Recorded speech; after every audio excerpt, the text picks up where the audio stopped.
They found out. My father's assistant demanded my presence at an emergency family meeting. Then Chloe's words came like a knife. They know about Portland. Dad says you're dead to him. Mom's screaming, don't come back. I laughed. Standing there in my apartment coffee cup shaking in my grip, I actually laughed. 26 years of being invisible. 26 years of never being good enough, smart enough, perfect enough. And the moment I chose myself, the moment I dared to leave, they finally noticed me. Here's the twisted part. My father just disowned me. Cut me out of his life with 6 words, and I didn't feel devastated. I felt liberated. For the first time since I was born, I could breathe without their hands around my throat. If you've ever been the family scapegoat, the disappointment, the one who could never measure up no matter how hard you tried, hit that like button right now. Subscribe because this story gets so much better. And comment below. I want to know, when did you realize your family's love came with conditions you could never meet? Let me tell you how I went from being dead to them to becoming everything they wished they hadn't thrown away. Let me take you back to where this really began, not the disownment. Not even my sister's wedding 3 months ago, though that's when I finally snapped. This story starts in childhood in a house that looked like a magazine cover but felt like a mausoleum, where children existed for display, where love came with a price tag I could never afford. Carmel, Indiana, estate with gates and codes and lawns maintained like operating rooms. My father, Robert, venture capitalist, measured everything in quarterly returns, including his children. My mother, Eleanor, former debutante turned social architect, ran our family like a PR campaign. They collected art reputation and children, in that exact order. Then there was Chloe, 3 years younger born, knowing exactly how to perform for them. I was the defect. I asked questions, cried over the wrong things, cared about the housekeeper's daughter who needed college help, about the gardener who limped. In a family that worshipped control, my empathy was weakness. My feelings were malfunctions that needed fixing. The pattern carved itself deep. Chloe got applause for a B+. I got silence for an A-. She quit piano after 2 months exploring her interests. I switched from pre-law to creative writing and was throwing away my potential. Dad paid my tuition with checks that came attached to lectures about wasted money. Mom scheduled weekly calls that were interrogations disguised as concern. I had to justify my choices, my grades, my existence. But I kept trying, kept believing that if I just worked harder, achieved more, bled enough, they'd finally see me. I graduated summa cum laude, landed a prestigious marketing job in Indianapolis, sent money home whenever Chloe burned through her allowance, which was constantly, "You're the responsible one." Mom would say making responsibility sound like a prison sentence. Chloe needs help, you understand. I understood perfectly. I was the family ATM and punching bag combined into one convenient daughter. Everything escalated when I hit 25. Chloe got engaged to Trevor, a finance bro whose entire personality could fit on a business card. My parents were ecstatic. Finally, a wedding to showcase a son-in-law with connections, a chance to remind everyone how perfect we were. I coordinated the engagement party while working 60-hour weeks, arranged flowers, proofread guest lists, paid for Chloe's dress alterations when she whined about the budget, her gratitude. Complaining the alterations weren't good enough. 8 months of wedding planning hell. Every weekend, dress fittings and venue tours and cake tastings where Chloe brought rotating friends while Mom critiqued my clothes. "Can't you try harder with your appearance?" she'd murmur, adjusting her perfect silk scarf. "You'll be in the family photos." As if I needed reminding, I was set dressing in Chloe's show. I swallowed it all.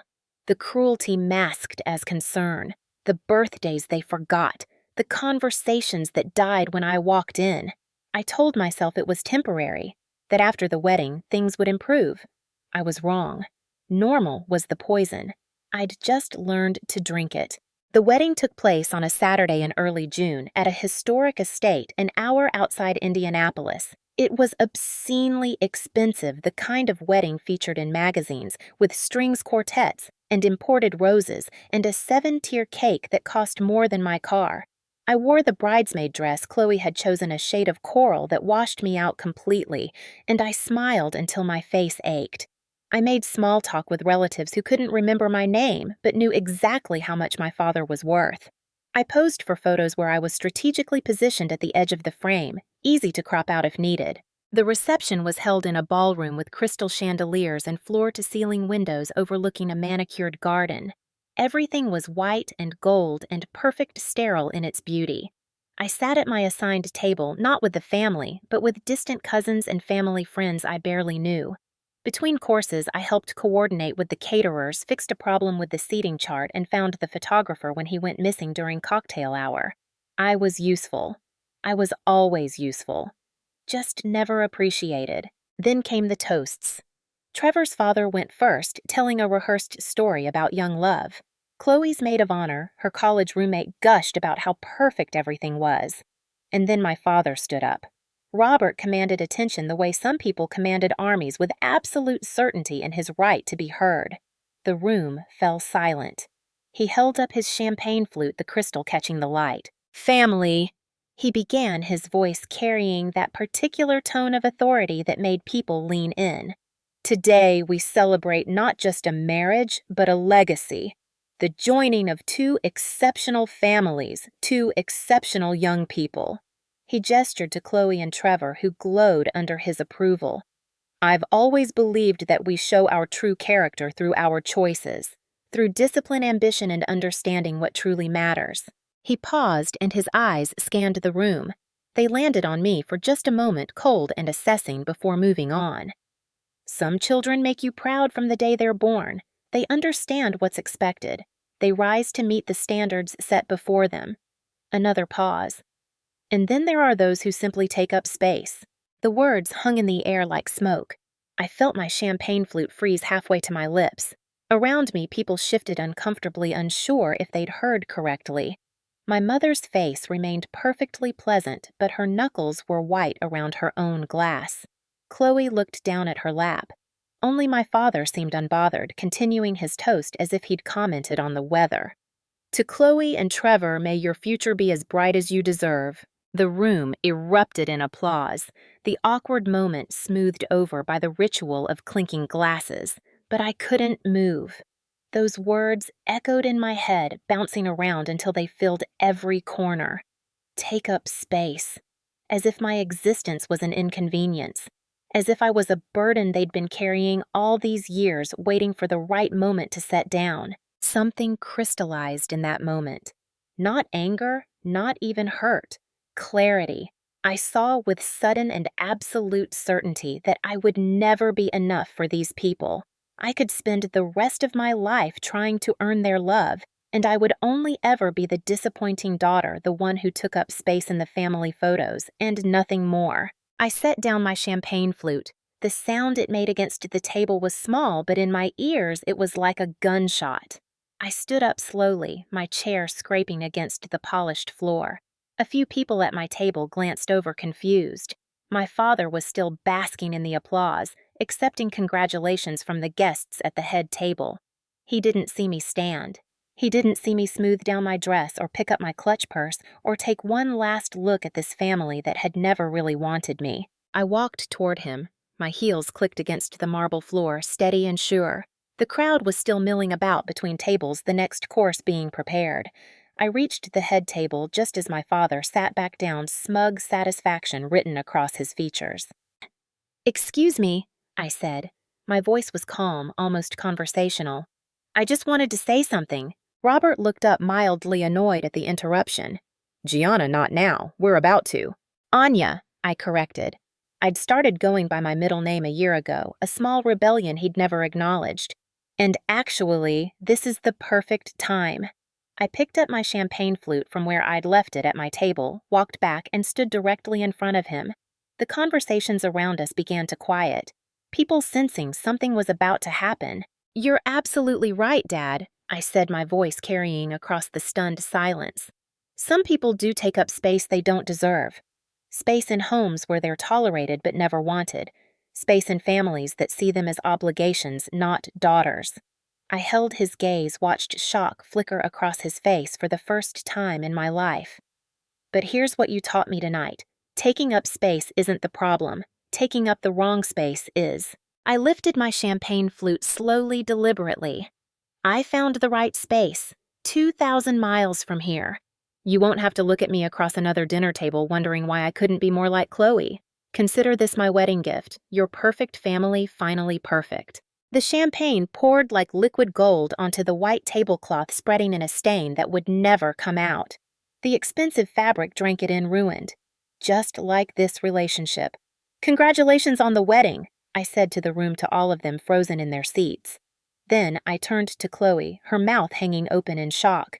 I really do hope you find happiness. Just make sure it's yours, not theirs. I set down the empty flute and walked out. Not rushed, not dramatic, just done. I walked out. Not dramatically, not running. Just walked my head high through the ballroom, past the shocked guests, through the ornate doors, and into the summer evening. Behind me, I could hear the eruption, my mother's sharp voice, my father's angry bark, Chloe's theatrical sobbing. I kept walking. All the way to my car, all the way out of the parking lot, all the way back to my apartment in Indianapolis. I didn't cry. I sat in my living room still in that terrible coral dress and felt absolutely nothing for the first few hours. Then my phone started buzzing. First Chloe, then my mother, then relatives I hadn't spoken to in years, all with variations of the same message. How dare you? You ruined everything. You're selfish. Come back and apologize. Don't you know what this looks like? I turned off my phone and opened my laptop instead. Marcus, my best friend since college, had been texting me all night. He'd been at the wedding, had seen everything. I'm coming over, his last message read. You're not alone. He arrived an hour later with Thai food and a bottle of wine. We sat on my couch and he didn't ask me to explain, didn't tell me I'd overreacted. He just said, it's about damn time. That's when I started researching Portland. I don't know why Portland specifically. Maybe because it was as far from Indiana as I could imagine, a city I'd never been to where nobody knew my family name or my father's reputation. Maybe because I'd read an article about the creative scene there, the coffee shops and startups and people reinventing themselves. Or maybe because I needed to believe there was a place where I could just be me, whoever that was, without the weight of 26 years of disappointment hanging around my neck. I sent out my first job application that night, still in the bridesmaid dress, my fingers shaking slightly over the keyboard. Within 3 days, I had sent out 47 applications. Within a week, I had 3 interviews scheduled, all virtual, all for positions I was overqualified for, but I didn't care. I just needed a door to open, any door to anywhere that wasn't here. My mother called the next day, not to check on me, but to deliver a lecture. Your father is furious, Eleanor said, her voice that particular blend of disappointed and sharp that she'd perfected. You made a scene at your sister's wedding. Do you understand how that reflects on us? I'm sorry it reflects badly on you, I said, and I meant it. I was sorry that her image mattered more than her daughter's pain. I was sorry that she cared more about appearance than reality. But I wasn't sorry for leaving. You need to come home, she continued. We need to discuss your behavior. You're acting like a child. I am home, I said, looking around my small apartment. It wasn't much, but it was mine. And I'm not coming back to discuss anything. The silence on the other end was sharp enough to cut. Don't make decisions you'll regret, Gianna. Anya, I said again, and I won't. I hung up before she could respond. The next few days were a blur of phone calls I didn't answer, emails I deleted without reading, and job applications I sent with increasingly desperate hope. Marcus came over every evening, helping me update my portfolio practice, my interview skills, and reminding me that I wasn't crazy. They're gaslighting you, he said one night, sitting cross-legged on my floor, surrounded by printouts of my design work. Making you think you're the problem when they're the ones who are toxic. You know that, right? I did know. Intellectually, but knowing something and feeling it are different things. I still woke up some mornings convinced I'd made a terrible mistake, that I should apologize, that maybe if I just tried harder. Then I'd remember my father's words, take up space, and the doubt would evaporate. 2 weeks after the wedding, I got the call. A creative agency in Portland, small but growing, needed a creative strategist. They'd seen my portfolio, loved my work, and wanted to interview in person. Could I fly out next week? I booked the ticket that night. I told my boss at the Indianapolis firm I needed to take a personal day, packed a carry-on, and flew to Portland with nothing but hope and terror churning in my stomach in equal measure. The city was everything I'd imagined, gray and green and alive. the air smelling of rain and coffee and possibility. The agency was in a converted warehouse downtown, all exposed brick, and enormous windows filled with people my age who talked about brands and storytelling and making work that mattered. The interview lasted 2 hours. I showed them campaigns I'd done, ideas I'd had, dreams I'd buried under my family's expectations. Vivian, the creative director, was a woman in her early 40s with silver-streaked hair and an intensity that reminded me of my mother, except warm. She listened to everything I said, asked questions that showed she actually cared about the answers, and at the end said, "When can you start?" I flew back to Indianapolis in a daze. I had a job offer in Portland, starting in 6 weeks. It was real. I was really doing this. That's when the real battle began. Because one thing I hadn't told my family was about my savings. When I was 21, my grandfather had passed away and left me $50,000. My father, in his infinite wisdom and control, had insisted I put it in a joint account, just in case something happened. I'd been young and stupid and desperate for his approval, so I'd agreed. For 5 years, that money had sat there, technically mine, but always under his watchful eye. He'd forbidden me from touching it, calling it my emergency fund, but really, it was just another way to control me. I went to the bank the day after I got back from Portland. I withdrew every penny, closed the joint account, and opened a new one at a different bank entirely. Just mine.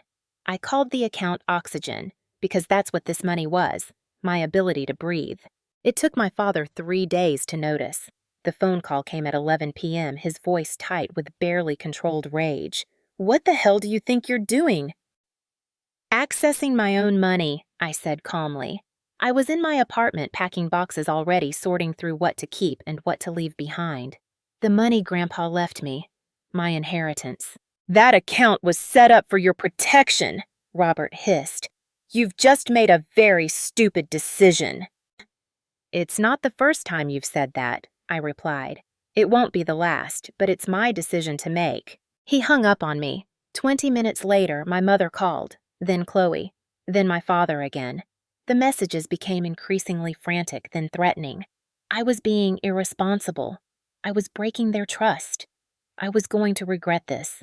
Didn't I understand they were just trying to help? I blocked their numbers. For the first time in my life, I chose silence over submission. But Eleanor was nothing if not resourceful. She couldn't access my phone, so she accessed my laptop, or tried to. I came home from work one evening to find my apartment door slightly ajar. Nothing was missing. Nothing was disturbed, but my laptop had been moved. I checked the history. Someone had tried to access my email multiple times using old passwords I'd long since changed. The last attempt was time-stamped 2 hours ago. I called Marcus immediately. "They were in my apartment," I said, my voice shaking for the first time since this whole thing started. "They went through my stuff." "That's breaking and entering," Marcus said flatly. "Call the police." I didn't, because calling the police meant evidence, meant reports, meant making this real and permanent in a way I wasn't ready for. Instead, I changed all my passwords, moved my laptop to Marcus's apartment, and started sleeping with a chair wedged under my doorknob. The next violation came through Chloe. She sent me a text, the first direct communication in weeks. "Can we talk? I miss you." Against my better judgment, I agreed to meet her for coffee. Neutral ground, public place, daytime. I thought maybe, just maybe, Chloe had realized what was happening and wanted to apologize. I was wrong. She showed up with printouts. My resume, my job applications, my correspondence with the Portland agency. "Mom found these," she said, sliding them across the table. "Are you really leaving?" I stared at the papers, my private emails, my confidential job search, laid out like evidence at a trial. "How did you get these?" "Does it matter?" Chloe's voice had that wheedling quality she used when she wanted something. "Anya, you can't just leave. What about us? What about family?" "What about me?" I countered. "When has this family ever cared about what I wanted?" She blinked, genuinely confused. "We've given you everything." "No," I said quietly. "You've given me conditions. Do this, be that, live how we want, and maybe we'll love you." "That's not everything, Chloe. That's a cage." She left in tears, but not before hissing that I was selfish and ungrateful. I paid for both our coffees and went home feeling hollowed out and strangely relieved. Even Chloe, who I'd protected and helped and covered for, saw me as nothing more than a supporting character in her story. The final confrontation came 2 weeks before my move. Eleanor called and invited me to dinner. "Your father wants to talk," she said, calmly, like adults. "Please just come home." I knew it was a trap, but some self-destructive part of me needed to face them one last time. Needed to prove to myself that I wasn't running away, that I was walking towards something better. So I agreed. I backed up everything important onto a USB drive. My designs, my contracts, my bank information, everything. I put it in my purse next to my car keys, just in case. The house looked the same as it always had. Imposing. Cold. The kind of house that belonged in a magazine spread about successful families. I walked in to find them all there. Robert at the head of the dining table, Eleanor arranging flowers in a crystal vase, Chloe setting out plates with theatrical precision. A family tableau. Except we'd never really been a family. Dinner started in silence. Eleanor had made lasagna my supposed favorite, though she'd never bothered to remember I'd been vegetarian for 5 years. Robert waited until we were all seated until the facade of normalcy was perfectly constructed before he struck. "So," he said, cutting his lasagna with surgical precision, "you think you can just deceive us, sneak around behind our backs?" I set down my fork carefully. "I didn't deceive anyone. I got a job. I'm moving. That's called being an adult." "Don't be smart with me." His voice was ice. "You withdrew your entire inheritance. You've been sending out applications for months. You've been plotting this." "Plotting?" I couldn't help the bitter laugh. "I've been trying to survive." "Dramatic as always," Eleanor murmured, still fussing with the flowers. "We've only ever wanted what's best for you." "No," I said, and my voice was steadier than I'd expected. "You've wanted control. There's a difference." Robert slammed his hand on the table, making the dishes jump. "We gave you everything: private schools, college connections, opportunities. And this is how you repay us." "You gave me conditions," I said, echoing my words to Chloe. "You gave me a script to follow and called it love. I'm sorry I couldn't perform it well enough for you." Chloe, who had been silent until now, suddenly chimed in. "Anya, please, don't make this harder. They just want you to stay to be part of the family." I looked at her, really looked at her. She was scared, I realized. Scared that if I could leave, she might have to examine her own cage. "No, Chloe, they want me to comply. They want me to be grateful for scraps of affection and call it a meal. I'm done starving." "You ungrateful little—" Robert started, but I cut him off. "Ungrateful. You called me someone who takes up space at my sister's wedding, in front of 300 people, and I'm ungrateful." I stood up, pulling the USB drive from my purse. I set it on the table with a sharp click. "Here. Every password, every account, every piece of information you've been trying to steal. Take it. It's all changing anyway after tonight." Eleanor finally looked up from her flowers. "You're making a mistake." "Maybe," I acknowledged, "but it's my mistake to make. For the first time in my life, I get to make my own choices, even the wrong ones." Robert stood his chair, scraping back violently. "If you walk out that door, don't ever come back." I picked up my purse. "Don't worry, I was never planning to." "We won't help you," he continued, his voice rising. "Not with money, not with connections, not with anything. You'll fail out there and you'll come crawling back." I paused at the doorway, turned back one last time. They were frozen there, this tableau of a family, held together by control and appearance and nothing real. "You know what the saddest part is?" I said softly. "I don't think you'll ever understand what you lost. Not a daughter who takes up space, but someone who loved you desperately enough to keep trying, even when you made it clear I was never going to be enough." I walked out into the night. Behind me, I heard Eleanor's sharp voice, Chloe's crying, Robert's angry shouting. I got in my car, started the engine, and drove away. My phone buzzed, a text from Chloe. "They're furious. Don't come back." Then a minute later, another. "But I get it. Good luck." It was the first honest thing she'd said to me in years. I didn't go back to my apartment. I went to Marcus's, where I'd been slowly moving my important belongings. He took one look at my face and poured me a drink. We sat in silence for a long time. Finally, he said, "You okay?" "I don't know," I admitted.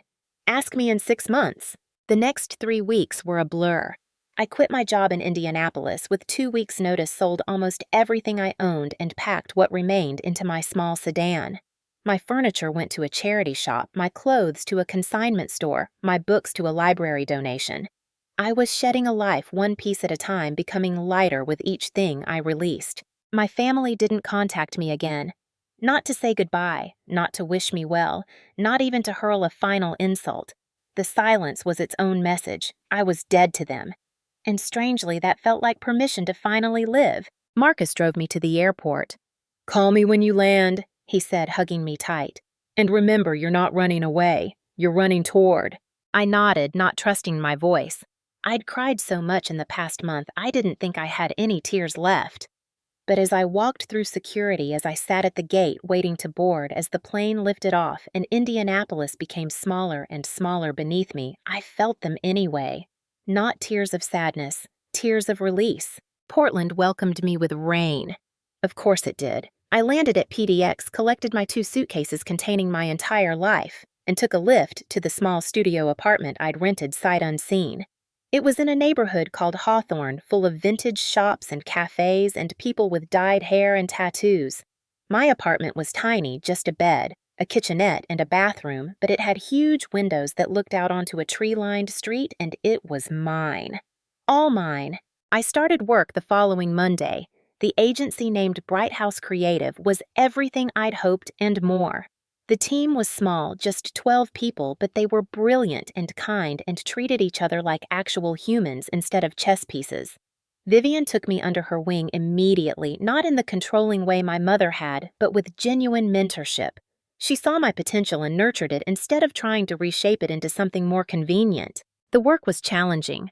I was creating campaigns for clients I'd never heard of selling products I didn't use, but there was a freedom in it I'd never experienced in Indianapolis. Nobody here cared about my family name. Nobody knew my history. I was just Anya, the new creative strategist who had good ideas and worked hard. It was intoxicating. The first few months were lonely. I didn't know anyone except Marcus, who I video chatted with weekly. I spent my evenings walking around the city learning its rhythms, finding my favorite coffee shops and bookstores. I went to a therapy session for the first time in my life and cried through the entire hour explaining to a patient woman named Dr. Chen that I didn't know who I was without my family's expectations weighing me down. "Then maybe it's time to find out," she said gently. So I did. I took an improv class and was terrible at it, but laughed more than I had in years. I joined a hiking group and discovered I loved being outdoors, something I'd never had time for in my old life. I learned to cook, actually cook, not just reheat takeout. I painted my apartment walls a soft gray blue that my mother would have hated. I bought plants and managed to keep most of them alive. I existed fully and completely for the first time in my adult life. 6 months passed, then 9. I got a promotion to senior creative strategist. My work started winning small awards. Vivian took me out to celebrate, and over sushi she said, "You know, when you first interviewed, I could see you were talented. But you looked like you were carrying the world on your shoulders. I'm glad to see you've put it down." I hadn't realized how visible my burden had been, or how visible my freedom was now. Around the 1-year mark, Marcus came to visit. He'd taken a job in Seattle and drove down to see my new life. We spent the weekend exploring the city, and on Sunday night, sitting on my tiny balcony watching the rain, he said, "You seem happy." I realized, "I really am." "Good," he said. "You deserve it." That's when the text from Chloe came. It had been over a year since we'd spoken. "Can I call you?" it read. "Please." I debated for a long time. Part of me wanted to ignore it, to keep the door closed I'd worked so hard to shut, but curiosity won. "Text only," I replied. Her response came in fragments over the next hour. Trevor had left her. He'd been having an affair for months, had drained their joint account and filed for divorce. She was devastated. Mom and Dad were furious, but at her, not him, because the divorce made them look bad. "I don't know what to do," she wrote. "I don't know who I am without them telling me." I stared at those words. A year ago, I would have rushed to help, would have sent money, would have taken on her pain as my own. But I wasn't that person anymore. "I'm sorry you're going through this," I typed, "but you need to figure out who you are, not who they want you to be, not who I can help you become. You." She didn't respond for days. Then finally, "You're right. I'm thinking of moving to Chicago. Fresh start like you did." Good, I wrote back. You should. That was the last I heard from her for months. Life continued its forward momentum. I was thriving at work, had made real friends, and was dating casually but without pressure. I'd learned to enjoy my own company, to sit with silence without filling it with anxiety about whether I was enough.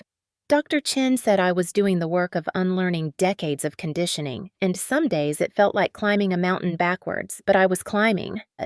Then 18 months after I'd left Indiana, everything came full circle in the most unexpected way. Vivian called me into her office on a Wednesday afternoon. "I have a proposition," she said, her eyes bright with excitement.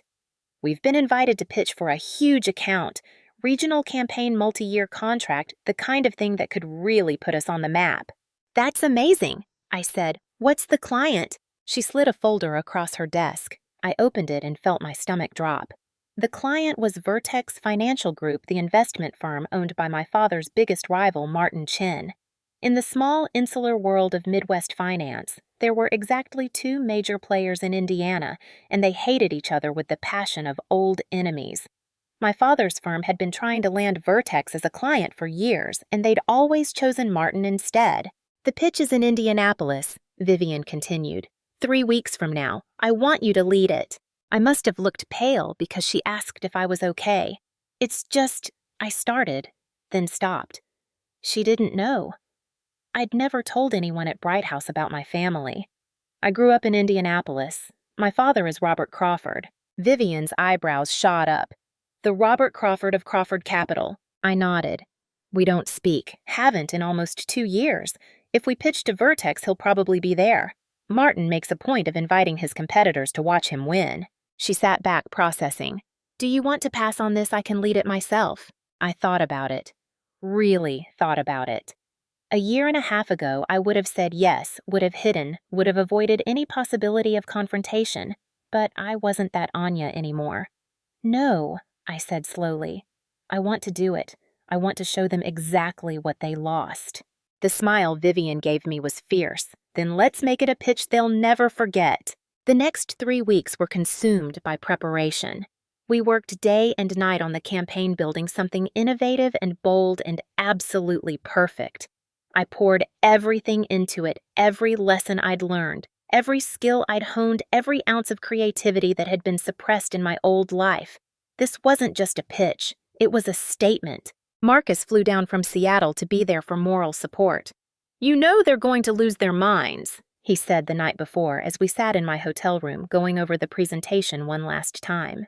"Good," I said. "Let them." The pitch was scheduled for 2 p.m. at Vertex's downtown headquarters, a sleek glass building that screamed new money and modern success.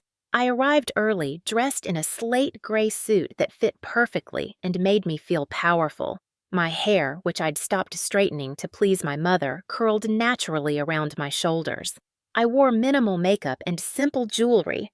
I looked like myself finally. The conference room was enormous, all windows and minimalist furniture. Martin Chin greeted us warmly, a silver-haired man in his 60s with a firm handshake and a genuine smile. "I've heard excellent things about your agency," he said to Vivian. Then to me, "And you must be the creative strategist. Welcome home."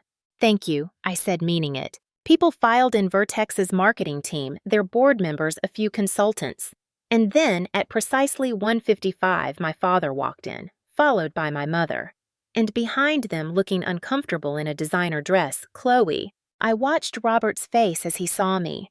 The recognition took a moment, like his brain couldn't process that the confident woman standing at the front of the room was his disappointing daughter. His face went through several emotions.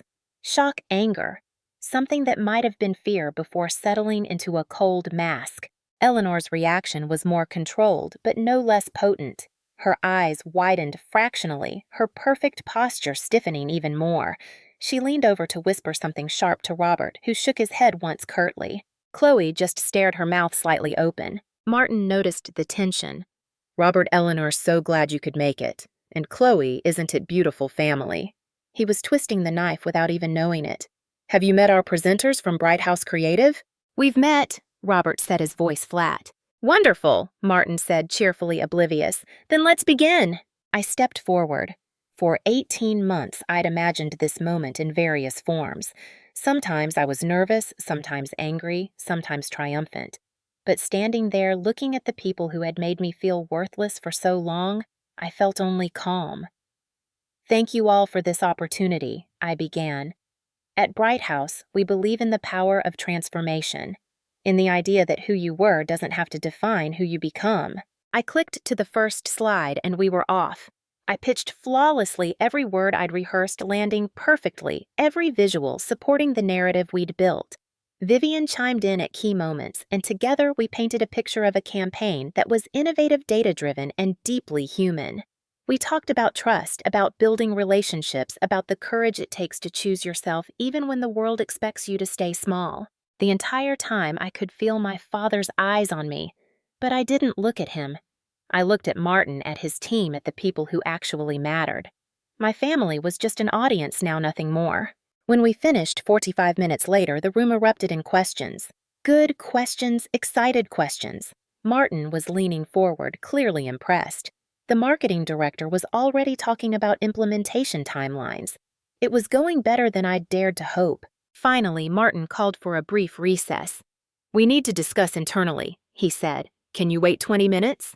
"Of course," Vivian said. Robert stood immediately, striding over to where I was packing up my laptop. "We need to talk." "No," I said simply. "We don't." "You're my daughter," he hissed low enough that only I could hear. "Actually," I said, meeting his eyes for the first time, "I'm not. You made that very clear. I'm just someone taking up space, remember?" I smiled, bright and cold. "Except now I'm taking up space on my own terms." Eleanor appeared at his elbow. "Gianna, this is ridiculous. You're embarrassing yourself."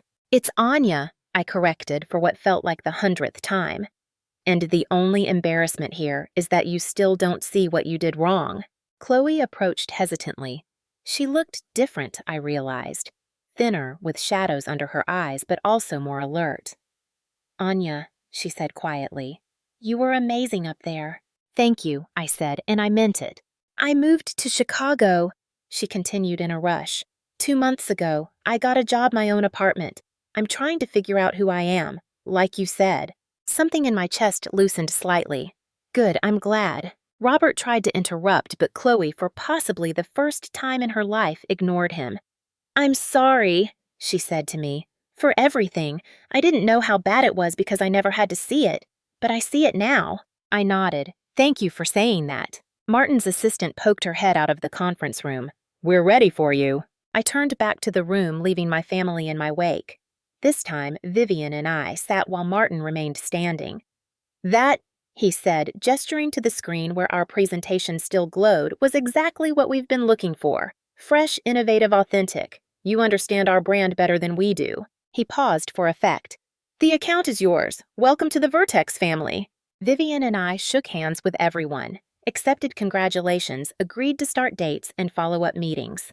Through it all, I could feel my father's rage like a physical presence. This wasn't just a contract we'd won. This was his competitor, his rival choosing me over him, choosing the daughter he'd thrown away. As we gathered our things to leave, Robert blocked my path one final time. "You planned this," he said. "This whole thing was some kind of revenge." I looked at him, really looked at him. He was older than I remembered, more gray in his hair, new lines around his mouth. He looked tired. "No," I said honestly. "This was me living my life. The fact that it intersected with yours is just coincidence. The difference is I don't need your approval anymore. I don't need anything from you." "You'll regret this," he said, but it sounded hollow, like a threat he no longer believed in. "Maybe," I acknowledged, "but I'll regret it on my own terms." I walked past him out of the building into the Indianapolis afternoon that suddenly felt different than I remembered. Marcus was waiting in the lobby, and when he saw my face, he started laughing. "You did it!" "We did it," I corrected. That night, back in my hotel room, I got a text from Chloe. "Mom and Dad left the presentation early. Dad didn't even stay for the handshake. He's furious." I typed back, "That's his problem, not mine." She sent a heart emoji. Then, "Can we have coffee sometime in Chicago? I'd like to actually know you." "I'd like that," I replied. I flew back to Portland the next morning. As the plane lifted off, I looked down at Indianapolis one more time. It looked small from up here contained. All those years it had been my entire world, and now it was just one city among many. The months that followed were a whirlwind of success. The Vertex campaign, launched to critical acclaim, won awards and put Bright House Creative on the map nationally. Vivian promoted me to creative director, my own office, my own team.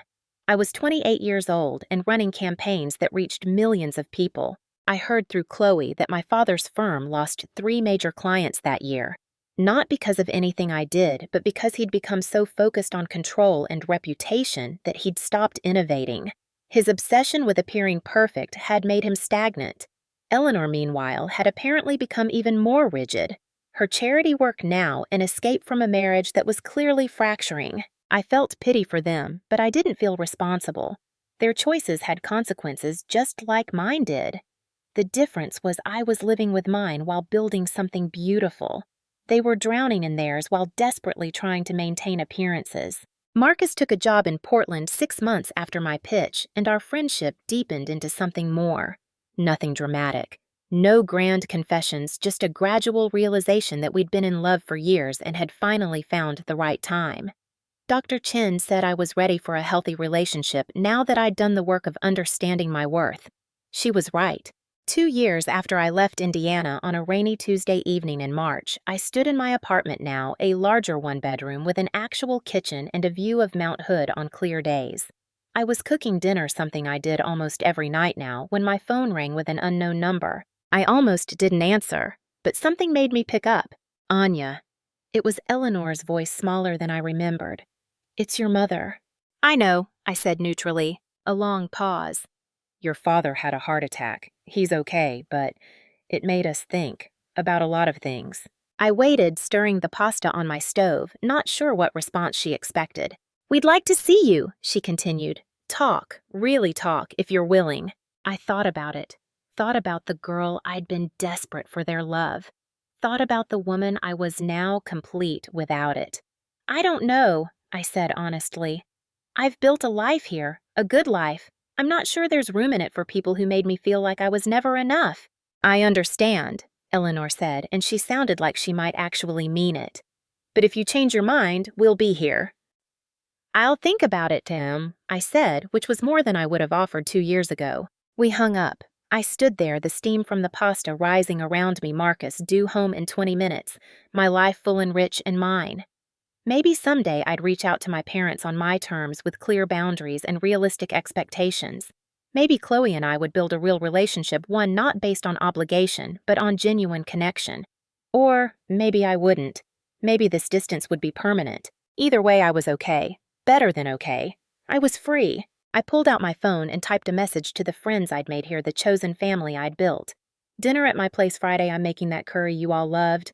The responses came immediately. "Yes, definitely. Can I bring wine?" I smiled, setting the phone down. This was my life now. Not perfect, not without challenges, but entirely authentically mine.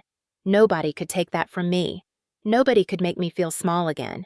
I'd spent 26 years learning to shrink myself to fit into spaces that were never meant for me.